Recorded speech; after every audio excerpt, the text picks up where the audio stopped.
자, 안녕하세요. 여러분 반갑습니다. 자, 여러분의 경제 캡틴 문병일입니다. 자, 2024 수능 개념 세 번째 시간입니다. 자, 이번 시간은 테마 2번 합리적 선택과 비용 편입 분석인데 오늘 주제는 그 중에서도 희소성과 경제 문제 한번 살펴보도록 할게요. 자, 이제 우리 여러분 3강부터는요, 이제 본격적으로 매주, 매 강의죠. 매강 시작하기 전에 자, 경제 이슈 포커싱이라는 주제를 한번 다루고 시작하도록 할게요. 항상 이 이슈 포커싱 주제는요, 오늘의 경제 개념과 관련된 겁니다. 여러분, 그 올드카가 보이시죠? 딱 봐도 보존 상태는 좋은데요, 아주 옛날 차입니다. 그런데 이 차가 1966년도에 생산된 차인데요, 불과 몇 년 전에 경매에 나왔습니다. 그럼 여러분 한번 자, 이 사진 보면서 이 차가 한 얼마에 낙찰됐을까요? 경매 낙찰가가 한번 맞춰볼까요? 그냥 편하게 설마 1,000만 원, 2,000만 원은 아니겠죠. 자, 이 차가 경매 나와서 얼마에 낙찰됐냐면 경매가가 480억 원입니다. 1936년이죠. 선생님 잘못 말했네요. 1936년도 그럼 이제 100년 아직 안 됐지만 100년 된 건데 1936년에 출시된 부가티 타입 57C 애틀레틱 차가요, 경매에서 480억 원에 낙찰됐죠.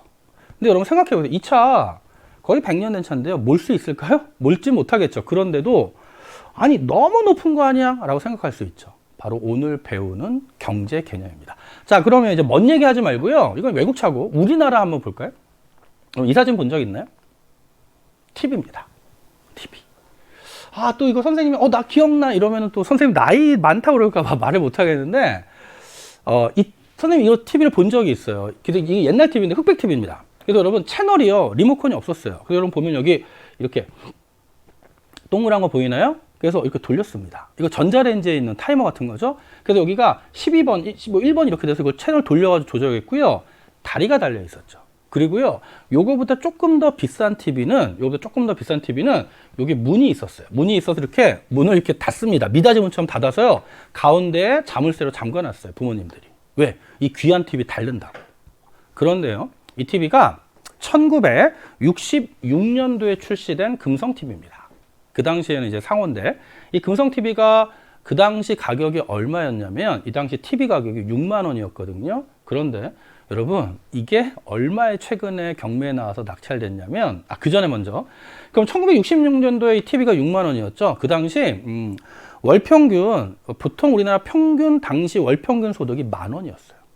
그러면 6개월치 월급을 모아야 살 수 있는 TV였죠. 그 당시 쌀한가마가 2,500원이었습니다. 이게 얼마에 낙찰됐냐면 3,140만 원에 낙찰됐습니다. 여러분 결론 뭐냐면 뭐든 버리시면 안 돼요. 그래서 다 창고에 쌓아두고 유산으로 물려주는 겁니다. 누가 합니까? 그 중에 한 개가 나중에 50년, 100년 뒤에 빵 터질지. 그렇죠? 엄청난 거죠. 그럼 물어볼게요. 왜 이렇게 비쌀까요? 바로 오늘 배우는 경제 개념과 관련된 겁니다. 그러면 과연 이렇게 경매에서 아주 고가에 낙찰되는 이런 사례가 왜 발생하는지, 자, 본격적으로 한번 시작해 보도록 하죠. 자, 오늘의 경제 개념은 희소성입니다. 자, 고가에 낙찰되는 골동품들의 가격은 모두 자, 이제 이 희소성의 원리가 숨어 있는데요. 여러분, 희소성 또는 희소하다 그러면 일단 우리는 항상 이렇게 생각합니다. 부족하다.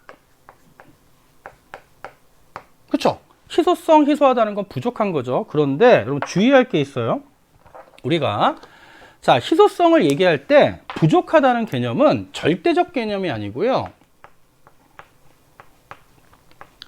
자, 상대적 개념이 됩니다. 그럼 상대적 개념이란 얘기는 그냥 부족한 게 아니야. 그냥 절대적으로 부족한 게 아니라 인간의 욕구와 그 자원의 존재량 사이에서 결정되는 상대적 개념으로, 그럼 희소하다는 건 당연히 자원의 존재량에 비해서 뭐가 더 큰 거야?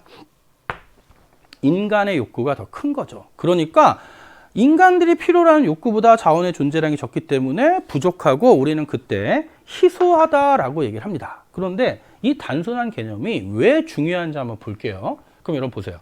선생님이 지금 여기서 자원의 존재량이라고 그랬죠. 그럼 여러분 낚이면 안 되는 게 자원의 존재량이 많고 적은 게 중요한 게 아니에요. 자원의 존재량이 적어도 또는 자원의 존재량이 너무너무 많아도 그보다 인간의 욕구가 더 크면 희소한 거죠.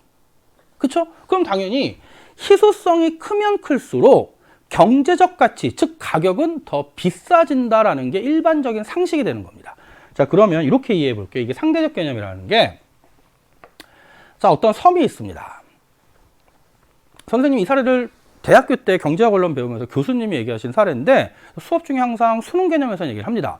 별거 아닌 사례인데, 근데 이게 교육청 모의고사에 나오더라고요. 그래서 그때 느낀 게, 교육청 모의고사에 나왔어? 그러면 출제하신 분이 내 수업을 들었나? 또는 나랑 같은 시기에 공부하셨나? 이런 생각이 들죠. 자, 이런 사례입니다.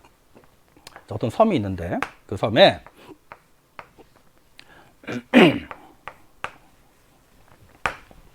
나무가 있어요. 그런데 여기는 바나나 나무가 있습니다.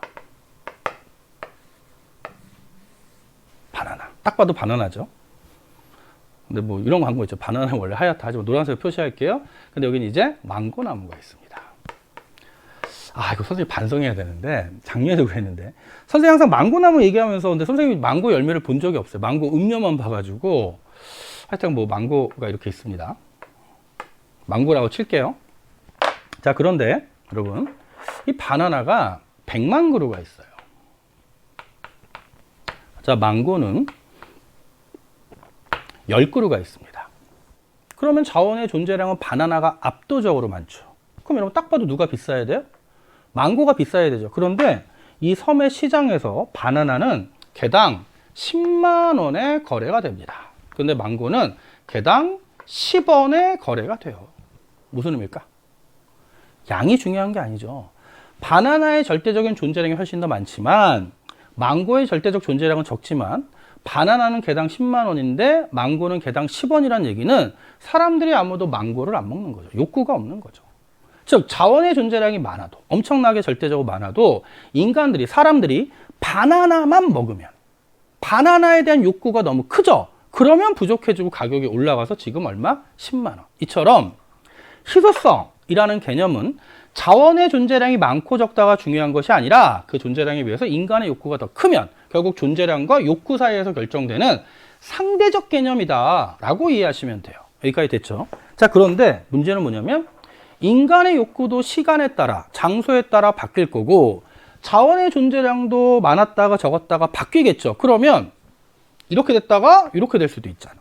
또는 같아질 수도 있잖아. 그래서 희소하다는 개념은 시간과 장소에 따라 바뀔 수 있는 상대적 개념이다. 인간의 욕구와 자원의 존재량 사이에서 상대적으로 결정되는 개념. 이렇게 잡으시고, 두 번째. 자, 그런데 이제 어떤 개념이 있냐면 희소하다라는 개념 대신 자, 희귀하다라는 개념이 있습니다. 그럼 여러분은 이렇게만 이해하시면 돼요. 자, 희귀하다는 그냥 절대적으로 부족한 거예요. 절대적으로 부족한 거예요. 여러분 생각해 봐요. 만약에 어떤 사막에, 완전 아무것도 없는 사막에 커다란 배가 한 척 있어요. 커다란 배가 한 척. 100m의 넓이의 배가 있다고 쳐봅시다. 그럼 여러분 사막에 배가 있을 리가 없죠. 그런데 배가 있잖아. 그럼 거대한 사막에 있는 배는 그냥 절대적으로 한 개밖에 없잖아. 그런데 과거의 사막에 배가 있다? 물도 없는데? 그럼 의미가 있어요? 없어요? 그럼 그건 절대적으로 부족하지 않아. 절대적으로 적어서 희귀하지만 인간의 욕구와 무관하면 희소하지는 않은 게 되는 거예요. 이해되죠? 그거 체크하시고. 그럼 두 번째. 그러면 이 희소성이 왜 중요하냐면 희소성 때문에 경제에 중요한 문제가 발생합니다. 여러분 생각해 봐요. 자, 똑같은 거야. 지금 여러분들이 이 선생님의 경제, 퍼펙트 경제 인강을 수강하고 있어요. 그런데 예를 들어 만약 오늘이 목요일 방학이어서 2시 반입니다. 지금 2시 반이거든요. 촬영한 시점이 2시 반인데 여기 방학에 집에 있습니다. 그러면 경제인강 하나를 수강하는데 한 50분 잡으면 2시 반에서 3시 20분까지 수강을 하죠. 그런데 한 3개를 수강하고 싶다. 오늘 내가 3개를 들어야 돼. 그럼 예를 들어 1시부터 한 5시까지 수강한다고 치죠. 중간에 쉬는 시간 갖고. 총 4시간을 배분했는데, 여러분 볼게요. 자, 나는 경제인강을 수강할 때 목요일날 1시부터 5시까지 4시간을 수강합니다. 그런데 이 시간이라는 자원은 한정돼 있죠. 근데 여러분이 경제인강을 수강할 수도 있고 또 이럴 수도 있잖아. 아, 내가 수학도 약한데 수학 공부도 해야 돼. 또는 방학인데 간만에 친구들이 연락이 왔습니다. 야, 우리 방학인데 한 번만 좀 놀자. 오늘 농구하는 거 어때? 또는 뭐 축구하는 거 어때? 자, 그러면 시간이란 자원은 한정돼 있지만 친구들과 축구 또는 농구하고 싶고 간만에 영화도 한 편 보고 싶고 또는 수학 공부도 하고 싶고 또는 경제 공부도 하고 싶어요. 그러면 욕구가 너무 많지. 하지만 시간이라는 자원은 한정돼 있죠. 그쵸? 마찬가지로 똑같은 게 뭐냐면 국가의 예산은 일정한데 국방에도 써야 되고 복지에도 써야 되고 교육에도 써야 됩니다. 근데 예산은 한정돼 있어. 그럼 결국 자원의 존재량보다 욕구가 더 많지. 그러면 희소성 때문에 결국 뭐를 해야 되냐면 그 중에서 하나를 선택해야 돼요. 그래서 희소성으로 인해서 뭐의 문제가 발생을 하냐면 선택의 문제가 발생을 하고, 그래서 우리는 이러한 선택의 문제를 경제 문제라고 얘기하는 거예요. 자, 그럼 국가 전체적으로 이런 선택의 문제가 발생을 할 때 정부의 계획과 통제에 따라 결정하면 그게 바로 뭐가 되는 거야? 그게 바로 계획 경제가 되고, 아니야, 시장이 맡겨서 시장 경제 주체들에게 자유롭게 맡겨놓자. 그럼 시장 경제가 되는 거고, 아니야, 나는 관습과 전통에 따라 결정하겠어. 그러면 계획 경제가 되는 거죠. 그래서 우리가 이 내용이 1강에서 배웠던 경제체제 분류 중에 경제 문제 해결 방식, 즉 선택의 방식에 따라 전통 경제, 계획 경제, 시장 경제가 되는 겁니다. 그래서 여러분 머릿속에 항상 넣을 건 뭐냐면 희소성으로 인해 무슨 문제가 발생한다? 선택, 경제 문제가 발생하고, 그러면 여러분 만약에 선택을 한다면 이왕이면 합리적 선택을 해야 돼요? 비합리적 선택을 해야 돼요? 합리적 선택을 해야 될 거 아니야? 그래서 그 합리적 선택의 내용은 4강에서 다뤄보도록 할게요. 그럼 여러분 생각해봐. 지금 여러분이 목요일 1시부터 5시까지 4시간 동안 친구들과 영화 보기, 그 다음에 축구하기, 그리고 수학 공부, 그리고 경제 공부. 근데 여러분이 만약에 이 시간에 경제를 선택했다면 그 여러분의 선택이 합리적일까? 그거를 따져보는 게 계산 문제로 나오고, 그건 4강에서 합리적 선택은 살펴보도록 하죠. 자, 그럼 일단 우리가 체크한 건 이겁니다. 희소성의 개념은 인간의 욕구와 자원의 존재량 사이에서 결정되는 상대적 개념으로 희소성 때문에 무슨 문제? 선택의 문제, 즉 경제 문제가 발생을 하고, 이와 별도로 절대적으로 부족한 상태는 그냥 우리가 희귀하다라고 얘기합니다. 자, 여기까지 됐죠? 자, 그럼 이제 이 개념을 조금 더 확장할게요. 그럼 우리가 경제 객체, 경제적 선택의 대상이 되는 재화들이 있을 거 아니야. 그럼 재화를 우리는 지금부터 이 희소성에 따라 분류해 볼게요. 희소성에 따라 재화를 분류합니다. 자, 희소성 여부에 따라 재화를 분류하면 두 가지로 분류할 수 있는데 일단 결론입니다. 희소성이 없는 재화를 무상재라고 할 거고, 희소성이 있는 재화를 경제재라고 얘기할 겁니다.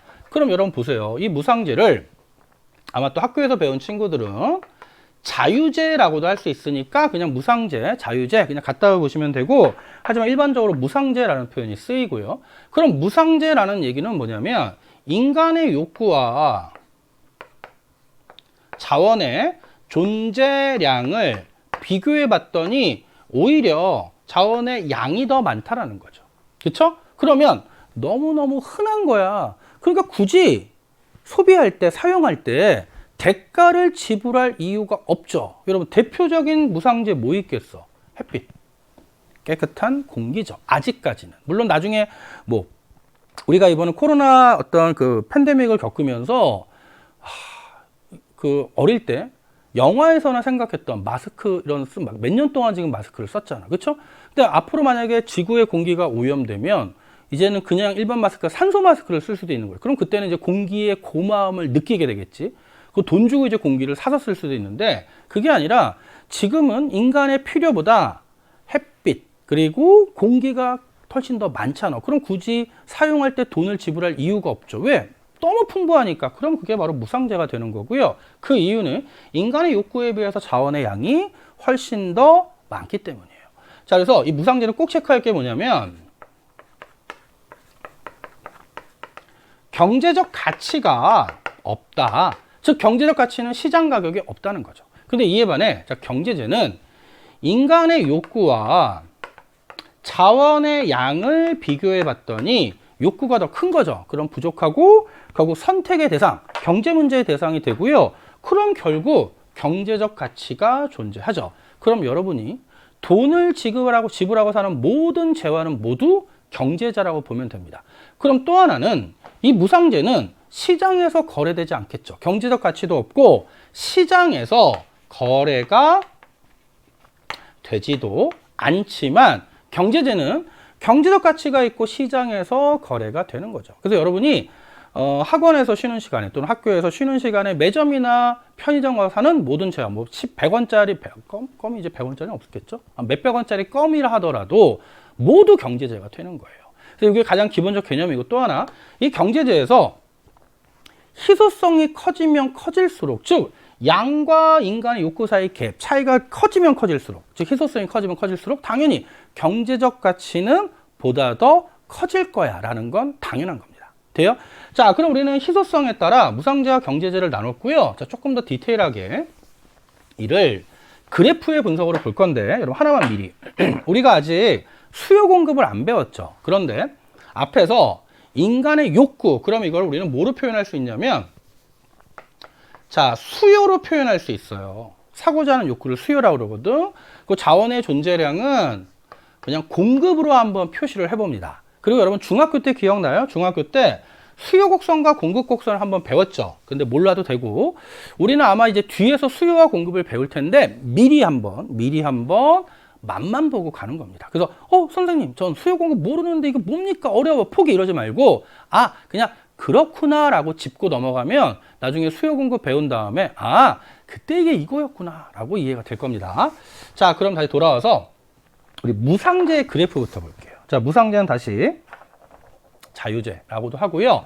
희소성이 없지. 그럼 다시 무상재는 희소성이 없다는 얘기는 인간의 욕구와 자원의 존재량을 비교하면 인간의 욕구보다 자원의 존재량이 많아서 부족하지 않죠. 그럼 너무 풍부하고 흔하니까 굳이 거래할 필요도 없고 시장에서 재화의 가격, 즉 경제적 가치가 없는 겁니다. 성립되지 않아. 그러면 자, 우리는 일단 나중에 약속을 할 건데 수요 곡선이 이렇게 있고요. 공급 곡선이 이렇게 있어서 우하향하는 수요 곡선과 우상향하는 공급 곡선이 있는데, 일단 암기.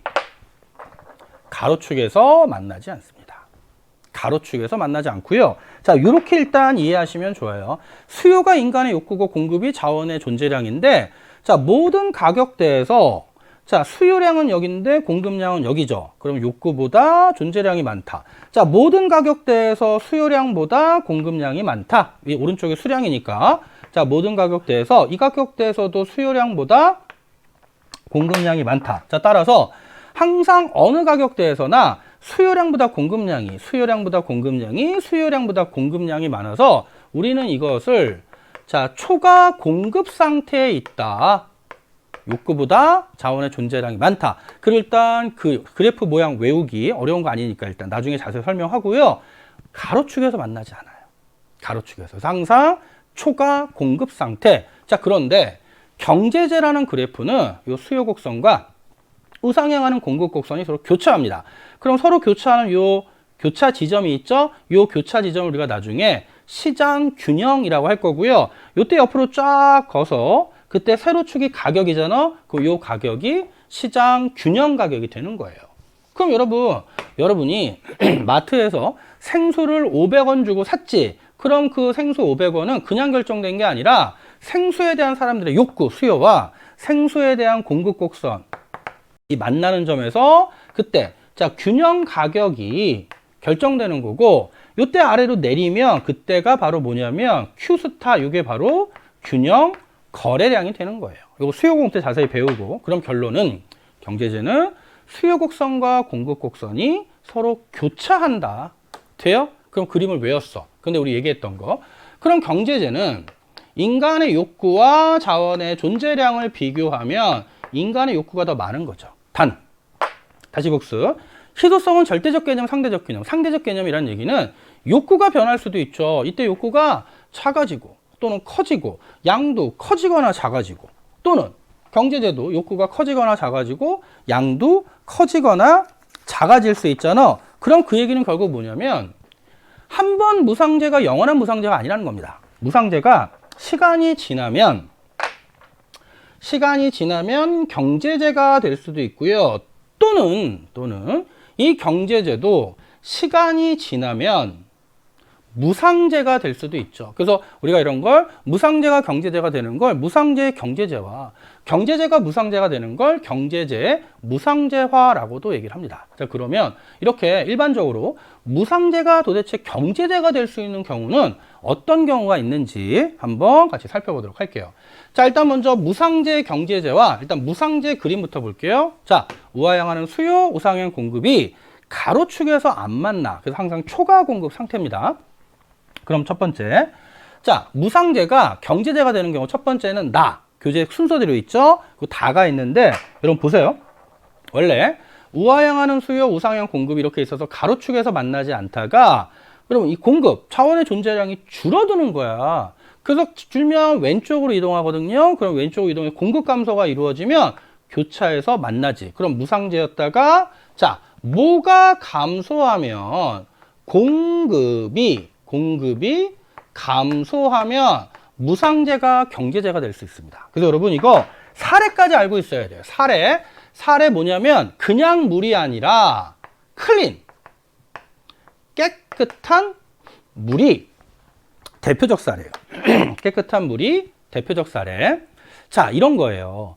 여러분 조선시대 때 물을 사 먹는 게 말이 안 됐죠. 그러니까 여러분 뭐 봉이 김선달이란 말이 나올 정도로 아니 어떻게 물을 사기치냐 물 갖고 이런 거죠. 결국 조선시대 불과 조선시대도 아니에요. 선생님이 지금도 기억이 나요. 선생님이 그렇게 나이가 많지는 않아요. 많지는 않은데 선생님 초등학교 때 서울에 살았어요. 서울에 살았는데 선생님이 이제 그 초등학교를 얘기했더니 이제 제자들이 선생님 전 몇 회입니다. 이렇게 선생님이 지금 서울에 강서구에 화곡초등학교를 나왔습니다. 그래서 선생님이 몇 회였다? 말하면 안 되죠. 나이가 나오니까. 근데 선생님 지금도 기억나는 게 뭐냐면 거기서 이제 학교에서 이제 여름에 축구를 해요. 그럼 축구를 막 땀이 엄청 나죠. 또 선생님 땀이 진짜 많이 나요. 그래서 너무 불편할 정도인데 막 땀이 나니까 집에 올라가면 목이 너무 마르죠. 근데 한 집까지 걸어서 가는데 한 15분 정도 걸리는데 선생님 지금도 기억나는 게 가는 길에 우물이 있었어요. 우물이. 그때 선생님 뭐 1950년생이 아니고요. 그런 데가 서울에 있었어요. 그래서 우물이 있어서 우물물을 떠먹었죠. 그럼 여러분 과거에는 물이 너무너무 많았잖아. 그럼 물을 사 먹는다는 건 아무도 생각 못했지. 인간의 욕구에 비해서 물이 더 깨끗한 물이 풍부했으니까. 근데 그 물 먹으면 그게 뭐가 툭 터져요. 그리고 막 비릿한 맛이 나. 뭐냐면 이런 그 음료수 중에 캔에 있는 음료인데 포도 음료 있죠. 그럼 막 포도 알갱이들이 있잖아. 비슷한데 맛이 좀 비린 게 먹는데 뭐가 딱 터져 보면 올챙이. 이런 게 있죠. 그래서 선생님 그때부터 좀 올챙이에 대한 트라우마가 생겼습니다.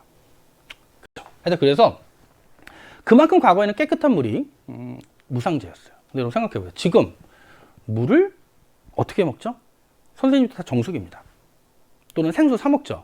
그쵸? 그 수도도 수도요금 내요. 그럼 그 얘기는 뭐냐면 지금 그냥 물이 아니라 여러분 그냥 물은 한강물 떠도 되잖아. 근데 그게 아니라 깨끗한 물은 누구나 다 돈을 주고 사 먹는 무상제에서 경제제가 됐죠. 이유는 환경 오염 등으로 인해 깨끗한 물의 공급이 감소했으니까.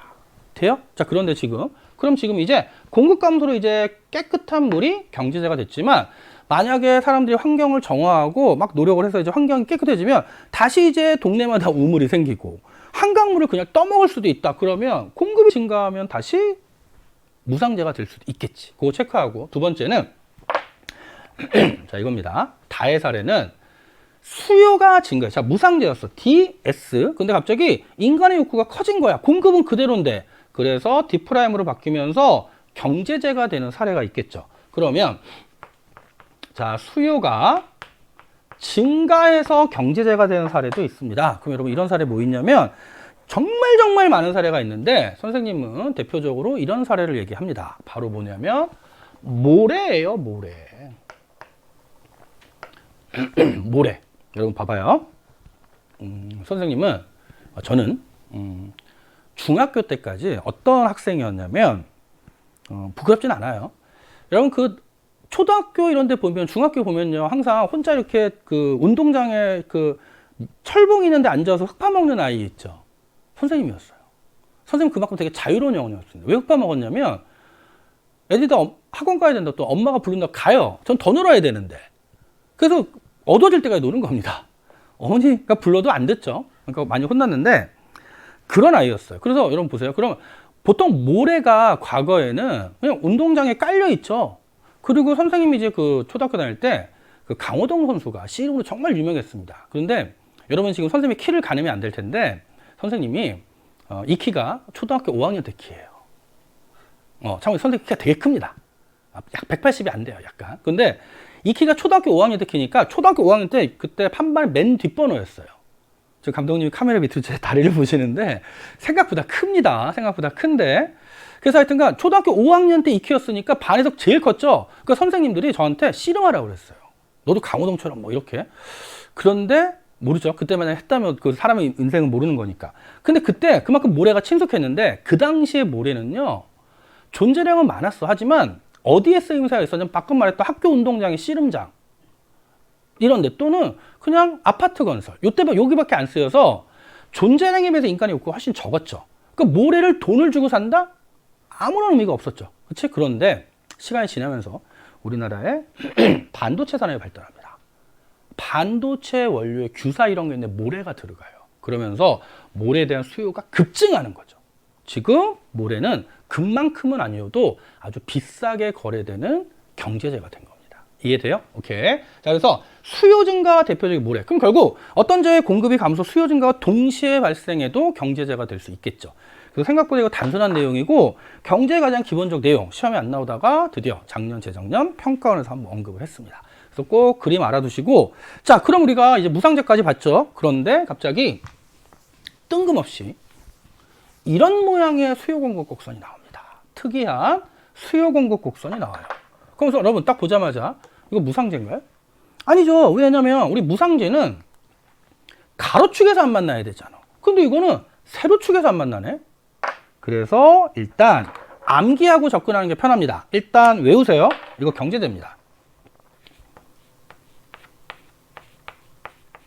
경제재인데 안 만나죠. 교차하지 않죠. 시장에서 거래가 안 되는 거예요. 경제재인데. 그럼 대표적 사례가 뭐냐면 그 전에 여러분 공급 곡선은 공급자들의 어떤 입장이 반영된 거고 수요 곡선은 소비자들의 입장이 반영된 거거든요. 그래서 이거 이렇게 일단 간단히 이해해 두시고 나중에 공부할 겁니다. 공급 곡선이 이렇게 있으면 각각의 모든 가격이 있을 거 아니야. 그럼 공급 곡선의 가격은 공급자들이 최소한도로 받으려는 금액이 반영된 거야. 그리고 수요 곡선도 이렇게 보면 각각의 이렇게 가격 수준이 있잖아. 그럼 수요 곡선의 가격은 소비자들이 최대로 지불하겠다라는 가격이 반영된 거예요. 그러면 여러분 이 공급 곡선상에서 옆으로 쫙 봤을 때 다양한 가격 수준이 있는데 가장 낮은 수준이 여기죠. 그러면 이건 뭐냐면 공급 곡선은 생산자, 공급자의 그 가격 요구 수준이 반영된 건데 그럼 가장 낮은 가격 수준이 여기란 얘기는 공급자들이 최소한도로 요구하는 금액의 가장 낮은 수준이 여긴 거야. 그런데 수요 곡선은 소비자들의 최대 지불 용의 금액이 반영됐는데 수요 곡선에서 가격이 가장 높은 수준이 여기잖아. 그러면 소비자들의 최대 지불 용의 금액이 제일 높은 게 이 수준이라는 거예요. 그러면 왜 거래가 발생하지 않냐면 공급자가 최소한 요구하는 금액이 소비자가 최대로 지불할 용의가 있는 금액보다 높아요. 즉 공급자들은 야 이거 한 개에 최소한 100만 원은 받아야 돼. 근데 소비자들은 난 미안한데 20만 원밖에 지불 못하겠어. 그리고 공급자가 좋아 그럼 안 팔어. 그래서 거래가 안 되는 겁니다. 하지만 소비자들은 사고 싶죠. 단 20만 원보다 낮다면 너무 비싸서 못 사는 거죠. 그래서 이런 대표적 사례가 뭐가 있냐면 과거 지금은 이제 아닌데 과거 우주여행이었죠. 과거에 우주여행을 가려고 했어요. 그랬더니 여러분 우주여행 별거 아니죠. 대기권 받고 나갔다가 바로 들어오거나 또는 한 두 바퀴 돌고 들어오는 겁니다. 달나라까지는 아직 못 가요. 그랬더니 뭐 비용이 1,500만 원이 아니에요. 1,500억, 뭐 2,000억. 나는 뭐 300억까지밖에 못 내겠어. 그러면 거래가 안 됐던 거야. 또는 아주 고가의 신약들이 있어요. 이 고가의 신약도 대표적 사례입니다. 여러분 이렇게 생각해봐. 공부하기 힘들잖아요. 너무너무 힘들지. 선생님도 알죠. 그 시기를 겪어봤고 특히 선생님은 이제 학생들이 가르치는데 이런 인터넷 강의도 하지만 단과 수업도 하고요. 그보다 이제 재수반에서도 강의를 많이 합니다. 학생들이 이제 아침부터 학원에서 어떻게 생활하는지를 알아요. 아침 8시, 7시 50분까지 학원에 와서 하루 종일 학원에 10시까지 그 생활을 그냥 쳇바퀴 돌다 하는 겁니다. 그러면 항상 그 학생들이 월별로 고민하는 게 보이고 모의고사 볼 때마다 지치고 외로워하는 게 보여요. 너무 안타까워. 근데 뭐 즐길 수는 없죠. 힘들죠. 하지만 다 각자의 사정이 있고 사유가 있고 이유가 있잖아. 목표가 있고 이겨내야죠. 선택한 길이니까. 힘듭니다. 알고요. 그래서 선생님이 일단 도와줄 수 있는 건 최선을 다해서 그 길을 같이 가는 건데, 이렇게 한번 생각해 보죠. 너무 힘든데 갑자기 어떤 제약회사에서 알약이 나왔어요. 광고를 합니다. 알약 한 개예요. 이 알약 하나를 먹으면 3일만 공부하면 수능 만점이 나옵니다. 이 알약은 이해력과 암기력을 증진시키는 게 아니라 이해력과 암기력을 일주일 동안 풀로 채워줘요. 그러면 수능 딱 4일 전에 이 약 먹고 그냥 수능 교재 그냥 다 읽어보는 거야. 한번 쭉 읽어보면 다 이해되고 암기가 돼서 수능날 보면 만점 나와. 여러분 그러면 얼마 살래요? 그러면 내가 이거 만점 받아서 원하는 데 아무 데나 다 갈 수 있어요. 자, 그러면 아마 여러분들 중에 최대 지불력이 다양할 겁니다. 그래서 선생님이 이거 현장 가면 학생들 물어보면 학생 중에 최고 높았던 금액이 얼마냐면 100억이었어요. 그래서 선생님 다시 물어봤죠. 네가 내니? 그랬죠.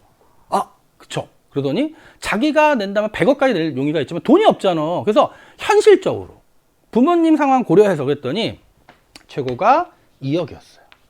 2억 정도는 낼 수 있겠다. 그런데 여러분 제약회사가 이 금액을 200억으로 책정합니다. 200억? 과연 그 좋다는 명문대를 과를 200억까지 내고 갈 필요가 있나? 이런 생각을 하는 경우가 있겠죠. 그러면 최소 요구 금액이 최대 지불 용의 금액보다 크니까 당연히 시장에서 거래가 되지 않죠. 하지만 모든 사람들은 이 알약을 사고 싶죠. 이 알약을 사고 싶어하는 학생이 우리나라에 매년 50만 명씩 나올 거 아니야. 입시생의 수만큼. 그래서 경제제입니다. 경제제인데 단지 시장에서 거래가 이루어지지 않을 뿐이야. 근데 여기서 끝나는 게 아니고, 하지만 여러분 보세요. 이 재화도 시간이 지나면 시장에서 거래가 이루어질 수도 있죠. 첫 번째 어떤 경우? 공급이 증가하면 만나겠지. 또는 수요가 증가하면 만나겠죠. 그래서 공급 증가 또는 수요 증가가 이루어지면 시장 거래가 가능합니다. 단 경제제에서 여전히 경제제가 되는 거죠. 시장 거래가 안 되다가 시장 거래가 될 뿐. 그래서 대표적으로 과거 우주여행과 지금 아주 고가의 신약이 대표적이고, 지금 우주여행 같은 경우는요, 대표적으로 이거예요. 과거에 비해서 기술 혁신되면서 공급이 증가했고 사람들의 수요도 늘어나서 지금은 실제로 우주여행이 이루어지고 있죠. 여러분이 알고 있는 뭐 일론 머스크, 그리고 아마존 창업자 제프, 이름이 생각이 안 나네요. 하여튼 그 사람 해서 각각 개별적으로 그 기업 차원에서 우주여행이 실제 실현되고 있다. 국가 차원이 아니라. 자, 요 정도까지 여러분이 확인해 두시면 됩니다. 자, 그래서 우리 테마 3번, 1번 희소성과 경제 문제 시작해서 희소성, 무상재, 경제재, 그리고 희소성 유무에 따른 재화의 분류까지 한번 쫙 살펴봤고요. 그럼 여기다 좀 팁으로 하나 좀 우리 추가해 볼까요? 자, 요런 그림이 평가원에 잘 나옵니다. 자, 벤 다이어그램은 나오는데, 자, 여러분, 요 내용은, 자, 우리 심화학습 3번에 있는 내용 미리 한번 하고 갈게요. 심화학습 3번입니다. 자, 그러면 우리가 벤 다이어그램에서 요거를 희소성이라고 하고 여기를 희귀성이라고 한번 해보죠. 그래서 A, B, C, D가 있습니다. A, B, C, D. 자, 그러면 여러분 A는 희소성만 있는 거고, B는 희귀성과 희소성이 동시에 있는 거고요. 자, C는 희귀성만 있는 거고, D는 희소성도 없고 희귀성도 없는 겁니다. 그럼 이제 물어보고 싶은 거. A, B, C, D. 아이고, 삐뚤어졌네. 자, 똑같네요. 삐뚤어졌네. 마음을 똑바로 써야 선이 직선이 나오는데, 여러분 A, B, C, D 중에요. 경제재는 누굴까요? 경제재는. 여러분 우리 경제재는 희소성이 있는 재화잖아. 고민할 필요 없어요. 희소성이 있는 재화는 A와 B잖아. 그래서 A와 B가 경제재가 되는 거예요. 그리고 C와 D는 무상재입니다. 근데 짜 구별할 건 뭐냐면, 그러면 A와 B 중에 둘 다 경제제인데 누가 더 경제적 가치가 높을까? 희소성도 있는데 희귀성도 있는 B가 보다 더 경제적 가치가 높겠죠. 그럼 여러분 이렇게 보면 돼. 이 B의 대표적 사례는 뭐가 있냐면 유명 화가의 원작 유작 그림입니다. 즉 대표적으로 뭐 여러분이 알고 있는 게 또 선생님 이거 맨날 헷갈려요. 레오나르도 다빈치죠. 그쵸? 근데 선생님 맨날 어디 가서 레오나르도 디카프리오라고 맨날 헷갈리는데 다빈치. 레오나르도 다빈치가 몇천 년 전에 그린 그림이 있죠. 이런 거 헷갈리는 게 많아요. 선생님 옛날에는 그 영화 보러 가가지고 그때 막 그 유명 배우 중에 액션 배우 중에 스티븐 시갈이라고 있어요. 근데 갑자기 이름이 생각이 안 나서 야, 너 시바스를 이갈 영화 볼래? 봤더니 그게 술 이름이더라고요. 아버님이 드시던 양주 뭐 그런 경우가 있죠. 그래서 다시 레오나르도 다빈치가 그린 막 몇천 년 전 그림 하나. 그러면 돌아가신 그 화가의 유작 딱 한 편이죠. 엄청나게 희귀한 데다가 누구나 살려고 하니까 희소하기까지 하잖아. 엄청나게 비쌉니다. 그런 거고요. 근데 A는 뭐냐면 희소하기만 하죠. 그러면 이런 거예요. 마트에 갔더니 대형마트에 갔더니 그 다빈치의 그림을 복사해서 모방품으로 액자에 걸어서 팝니다. 5만 원에. 그러면 5만 원에 판다는 얘기는 모방품이지만 누군가 원하는 사람도 있기 때문에 5만 원이나 받고 파는 거죠. 그럼 이거는 A는 대량 복제 유통되는 복제품이겠죠. 그렇게 이해하시면 되고 C는 그냥 절대적으로 부족한 거예요. 그냥 희소하지 않아. 대표적으로 뭘까? 이거예요. 분필. 그냥 분필이 아니죠. 의미를 부여해 볼까요? 문병일 선생님이 EBS에서 수능 경제 퍼펙트 경제 2024 강의 3강 촬영 중에 쓰다가 부러진 분필. 자, 여기 굳이 의미를 부여하면 선생님 의미를 부여할 수 있지만 이거 여러분 필요합니까? 안 필요합니까? 그냥 오늘 강의에 쓰다가 부러진 분필 딱 전 세계 한 개밖에 없죠. 하지만 누구도 필요로 하지 않을 거 아니야? 그러면 희귀하게만 하고 끝나는 겁니다. 그리고 D는 희소하지도 않고 희귀하지도 않죠. 너무너무 흔하고 너무너무 누구도 필요로 하지 않는 어떤 걸까요? 그냥 길가의 돌멩이, 잡초들이죠. 이해되죠? 그래서 그렇게 구분하면 선택지가 구성이 될 거고 A, B 경제제. 뭐 사례 같은 거 접근하는 법 연습만 하시면 특별히 어려운 주제 아니니까 그렇게 보시고요. 자, 그럼 이제 다시 앞으로 돌아와서 우리 이제 마지막 주제입니다. 교재에 있는 내용 정리해놨으니까 한번 보시면 되고요. 복습하면서. 자, 마지막 주제 이제 기본적 경제 문제입니다. 선생님이 대학교 경제학원론 처음 배울 때 나왔던 내용인데요. 유명한 경제학자, 이분 돌아가셨겠죠? 아직 됐어요. 폴 사무엘슨, 돌아가시나 모르겠네. 폴 사무엘슨이라는 경제학자분이 경제 문제가 희소성으로 인해 발생하는 선택의 문제가 경제 문제라면 기본적인 경제 문제를 유형화한 겁니다.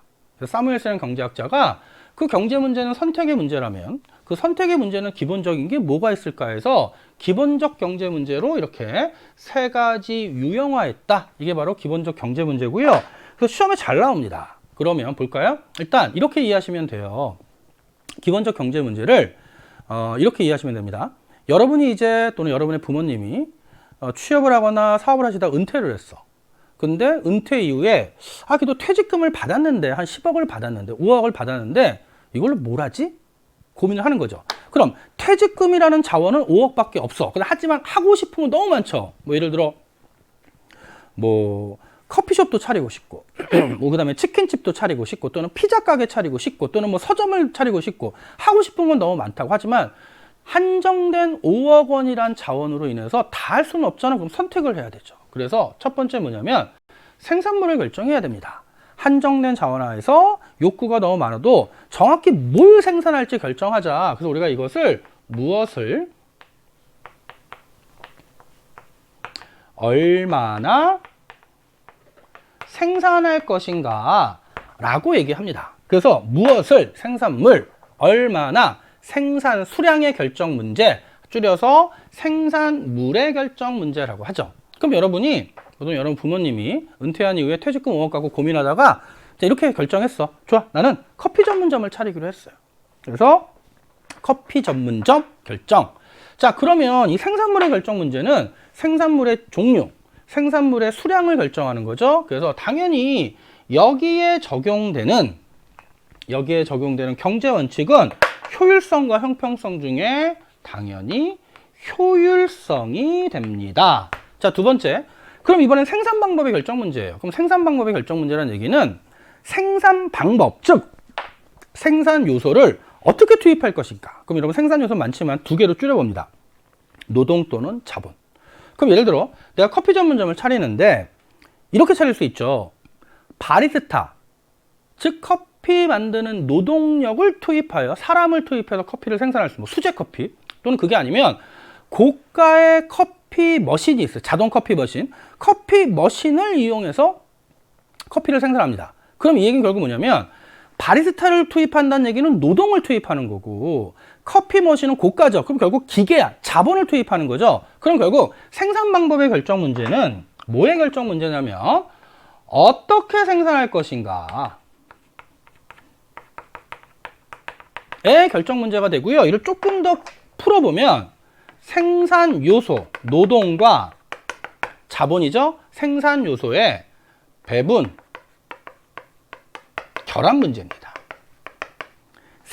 예를 들어 바리스타 3명 고용해서 커피를 생산할 수도 있고, 또는 자동화 기계, 머신만 2대 투입해 생산할 수 있고, 또는 바리스타 2명, 기계 1대, 이런 식으로 생산 요소를 어떻게 배분해서 결합할지의 결정 문제, 이게 생산 방법의 결정 문제고요. 그래서 요거의 방법도 뭐가 됩니까? 효율성이 되는 거예요. 돼요? 오케이. 자, 그 다음에 이제 마지막은 분배 방식의 결정 문제인데, 이렇게 이해하시면 돼요. 분배 방식의 결정은 생산을 통해 얻은 성과가 있을 거예요. 뭐 예를 들어 바리스타, 그 커피 전문점 창업해서 1년 만에 뭐 10억을 벌었다. 성과가 있을 거고, 또는 이제 커피를 판다면 그 커피 가격을 어떻게 책정할까? 대표적으로 분배 방식 중에 여러분 생각해 보세요. 자, 커피 전문점을 창업했더니 1년 뒤에 10억을 벌었습니다. 그럼 그 10억을 이거 내가 열심히 했으니까 내가 다 가져갈 수도 있죠. 또는 2호점, 3호점을 만들기 위해 투자할 수도 있죠. 또는 커피 머신 기계 개발에 투자할 수도 있죠. 이런 방법이 있고, 또는 두 번째는 내가 이렇게 다 돈 번 건 커피를 사준 소비자 덕분이야. 자, 사회에 기부하겠어. 도네이션 할 수도 있고, 또는 직원들이 수고했잖아. 성과급으로 돌려줄 수도 있죠. 결국 그래서 이 분배 방식의 경제 문제는 결국 누구에게 분배할 것인가, 또는 누구를 위하여 생산할 것인가, 이런 문제인데, 방금 봤던 생산 성과를 10억 번 걸 내가 다 가져가, 또는 회사에 다시 투자해. 그럼 효율성이지만 사회에 기부하거나 또는 직원들에게 성과급을 돌려준다면 그때는 형평성의 측면이 될 수도 있죠. 그래서 이 분배 방식의 결정 문제는 뭐와 뭐를 동시에 고려할 수 있다. 효율성과 형평성을 동시에 고려할 수 있어요. 선생님께서 이거 아이디어가, 창업 아이디어가 선생님 한 400개 있습니다. 선생님 창업 아이디어가 한 400여 개 있어서 얘기해 줬는데, 이게 이 창업 커피 전문점 아이디어는 3개 있거든요. 근데 좀 고민해 봐야 될 게, 이 아이디어 되게 좋은데 얘기를 하면요 이게 상어가 들어가요. 아주 고민이, 선생님 좀 약간 나중에 한번 걸러가지고 종강전에 최대한 3개 정도의 창업 아이템을 알려드릴게요. 그 학생들이 선생님 이거 매년 얘기해 주는데, 현장 강의에서도 선생님 그럼 선생님이 하시죠, 왜 저희 알려주세요 그러는데, 선생님 바빠서. 단 대박 나시면 로열티를 내셔야 됩니다. 대박 나면. 그래서 일단 시험 문제가 요게 기본적 내용이고, 요 사례를 기반으로 해서 어떻게 나오냐, 이 내용을 기반으로 해서 사례로 나와요. 사례로. 제일 많이 나오는 거 사례로 나오니까, 방금 선생님 커피 전문점 창업 관련해서 말했던 내용들 하나하나 요 내용과 관련해서 사례로 분석하면 그렇게 특별히 어려운 내용은 아니다. 이렇게 보시면 됩니다.